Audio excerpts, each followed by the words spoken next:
आज हम बात करेंगे एक महत्वपूर्ण विषय पर। क्या भारत में फिर से कोरोना वैक्सीन की बूस्टर डोज लगाई जाएगी?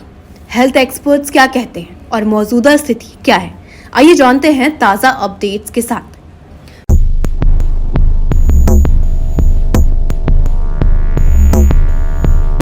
मई 2025 तक भारत में कोविड-19 के सक्रिय मामलों की संख्या है।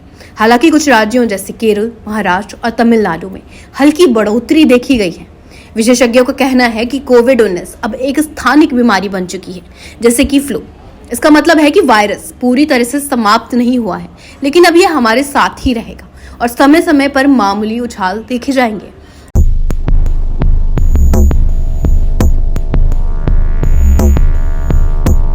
हाल ही में JN.1 वेरिएंट के कारण भारत और सिंगापुर में मामलों में वृद्धि देखी गई।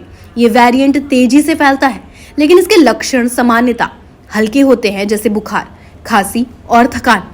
स्वास्थ्य विशेषज्ञों का कहना है कि वर्तमान में अस्पतालों में भर्ती की आवश्यकता कम है, लेकिन सतर्कता बरतना आवश्यक है, खासकर बुजुर्गों और सहरोगियों के लिए।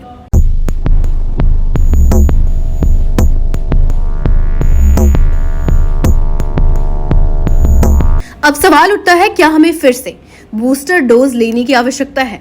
हेल्थ एक्सपर्ट्स का मानना है कि जिन लोगों ने 6 महीने पहले बूस्टर डोज ली थी, उनकी प्रतिरक्षा प्रणाली में गिरावट आ सकती है। इसलिए विशेष रूप से 60 वर्ष से अधिक उम्र के लोगों और सहरोगियों को बूस्टर डोज लेने की सलाह दी जाती है। हालांकि सामान्य स्वास्थ्य व्यक्तियों के लिए अभी तक कोई नई सिफारिश नहीं की गई है।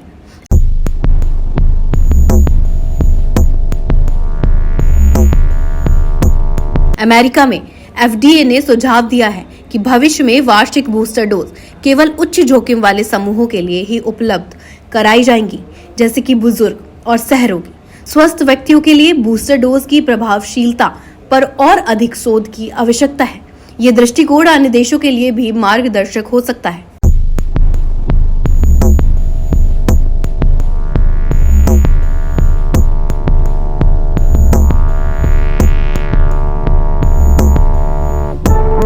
भारत में 96% से अधिक वयस्कों ने 2 डोज ले ली हैं और लगभग 48% ने कम से कम 1 बूस्टर डोज ली है। वर्तमान में सरकार दूसरी बूस्टर डोज को चरणबद्ध तरीके से लागू कर रही है, विशेष रूप से उच्च जोखिम वाले समूहों के लिए।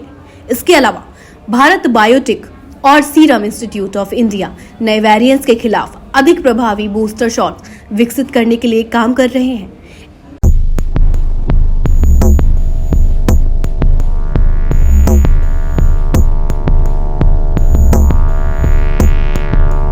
डॉक्टर कहना है कि घबराने की आवश्यकता नहीं है, लेकिन सतर्क रहना जरूरी है।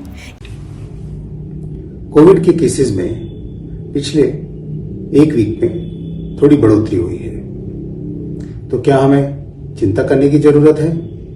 एज ऑफ नाउ बिल्कुल भी नहीं। क्या हमें सतर्क रहने की जरूरत है? बिल्कुल, क्योंकि अगर हम नहीं रहे तो यस, कोविड के केसेस बढ़ सकते हैं। सेम कोविड अप्रोप्रिएट बिहेवियर हमको फॉलो करना है।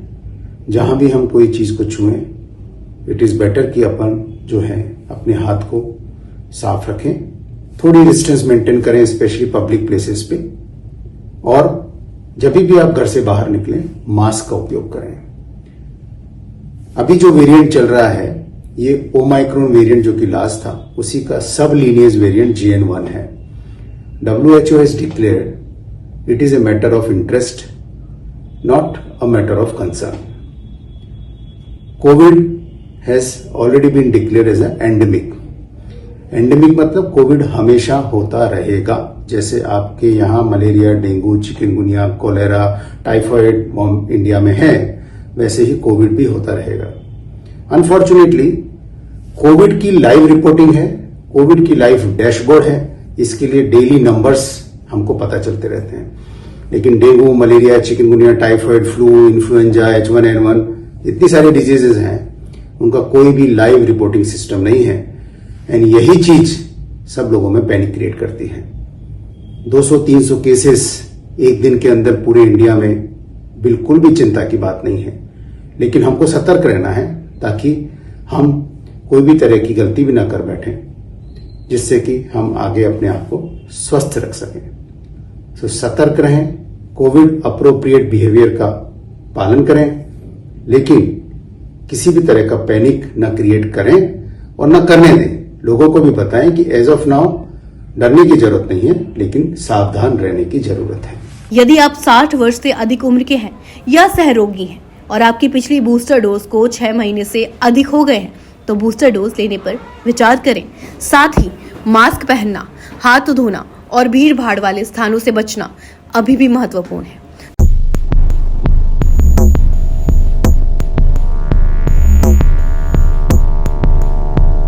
तो दोस्तों, फिलहाल भारत में व्यापक बूस्टर डोज अभियान की कोई आवश्यकता नहीं है, लेकिन उच्च जोखिम वाले समूहों के लिए यह आवश्यक हो सकता है। सतर्क रहें, स्वास्थ्य निर्देशों का पालन करें और अपने स्वास्थ्य का ध्यान रखें।